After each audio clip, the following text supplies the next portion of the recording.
Okay students, now continuing our discussion from the previous lecture, as I told you that we have to discuss the magnetic field intensity and the axial point of a bar magnet or a magnetic dipole. One thing more, I just tell you, you see the deleted portion. Actually this time these things have been deleted in our syllabus. That means directly this question may not be asked, but its application is always there. That's why I am just discussing this topic. What is will be its application, that I am telling you, but definitely this topic will not be asked directly as the question. Try to understand me. This will not be asked directly, but its application can be used. Application can be asked, may be asked. What will be its application? I will make you familiar with that. Don't worry for that. Look, this is the magnetic dipole. This is plus qm, this is minus qm. I have told you magnetic dipole moment is this. Now let us come to, this is the axis of the magnetic dipole, which is passing through the north and south poles. Yeah, south and north poles. And this is the point P, which is the axial point, where we have to determine the magnetic field intensity, B. Just like electric field intensity at the end-on position, you see in your previous notes, very much identical. Here, as you know that magnetic field intensity is a vector quantity, so direction is important. So what we shall do here at the point P, okay, due to the north pole, the field will be away.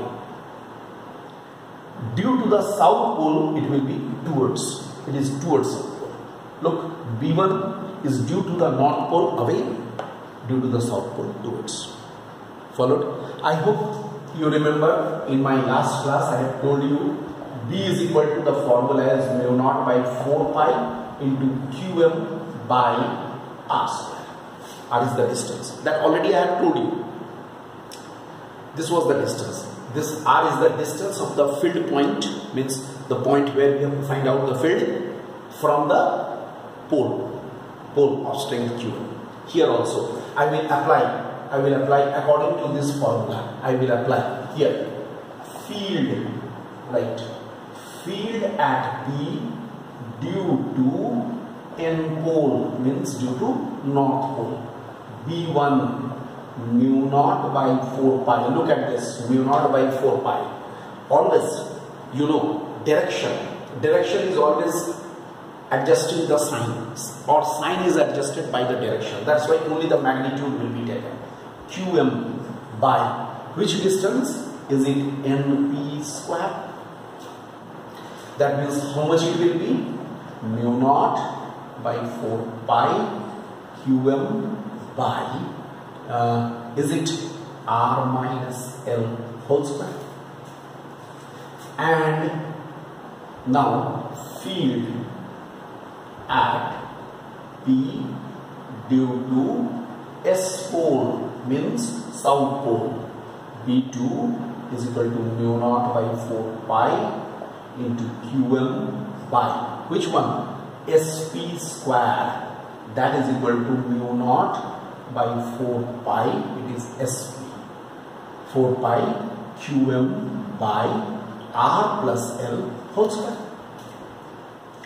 So net field at P, definitely we have to see which one is greater. The net field will always be directed along the greater side. Definitely B1, out of B1 and B2, very clearly you can say B1 is greater because denominator is less. So net field at P, that is BP, must be equal to B1 minus B2. I write mu naught by 4 pi into qm. I hope you can write here, 1 by r minus l whole square minus 1 by r plus l whole square. 1 by r minus l whole square minus 1 by r plus l whole square. then how much we shall get? dP should be mu naught by 4 pi Qm divided by. Here, obviously, since we have discussed the similar type of the thing before, I think r square minus l square, and I hope after solving this I can write directly it should be 4RL. I hope all of you are agreed, because similar thing we have discussed in case of the electric dipole. That's why mu naught by 4 pi, here we shall write twice L Qm into twice R by R square minus L square whole square. Alright, so what we can write, dP is equal to mu naught by 4 pi, here it is twice, I write mr by R square minus L square whole square. Here we can write as, here look, as m is equal to twice L Qm. This is the, look, this is the magnetic field intensity, right? And as usual for small dipole, if the dipole is very small, okay, then what will happen? You know, if the dipole is very small, then L will be very small as compared to R, so L square may be neglected, so we can write PP dash is equal to mu naught by 4 pi into twice m by R cube.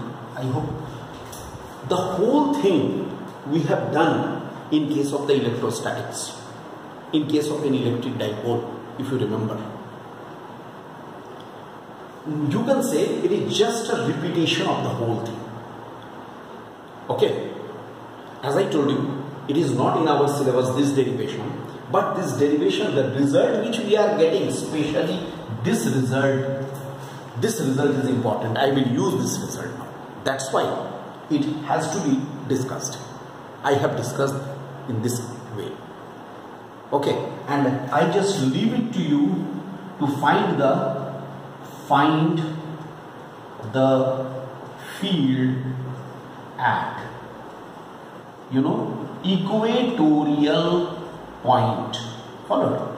Again, it is also not there in the syllabus, but just for your practice, you can do it once.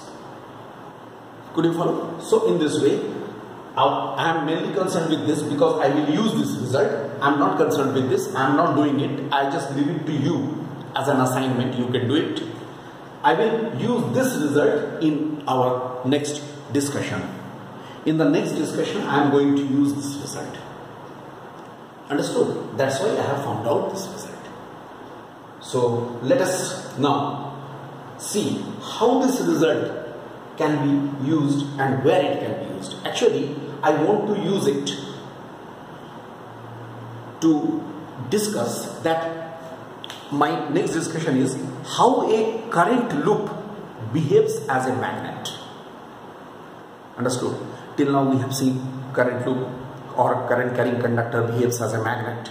But here I will show you that how a current loop behaves as a small current loop behaves as a small bar magnet. Small bar magnet. A small current loop will behave as a small bar magnet. How? How it will be used? I am going to show that. And for that purpose only, I have done this whole thing.